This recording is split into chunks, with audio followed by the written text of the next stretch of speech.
നിങ്ങൾക്ക് എങ്ങനെയാ ഈ ന്യൂസൊക്കെ കിട്ടുന്നത്? പല സോഴ്സും ഉണ്ട്. സോഴ്സ് എന്ന് വെച്ചാൽ വലിയ ആൾക്കാരെയൊക്കെ കൈമണി അടിച്ച്, അല്ലെ പൈസ ഉണ്ടെങ്കിൽ എന്താ നടക്കാത്തതല്ലേ? അതിൽ എഴുതിയിരിക്കുന്ന ജാക്കി അറിയോ? ഓ യെസ്, അറിയാം. അത് ശരി, അയാൾ പറഞ്ഞായിരിക്കും. അല്ല, ചിലരുണ്ടല്ലോ വീരവാദം മുഴക്കുന്നവർ, ഞാൻ അത് ചെയ്തു ഇത് ചെയ്തു എന്നൊക്കെ.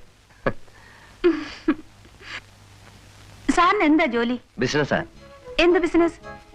ഈ ബിസ്ക്കറ്റ് വെച്ചോടോ. ഹോൾസെയിൽ ആയിരിക്കും. ഹോൾസെയിലും ഉണ്ട്, റീറ്റെയിലും ഉണ്ട്.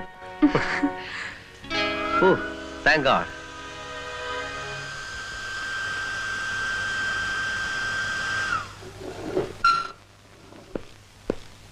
എക്സ്ക്യൂസ് മീ, സാറിന്റെ പേര് പറഞ്ഞില്ല. സാഗർ ഏലിയാസ് ജാക്കി.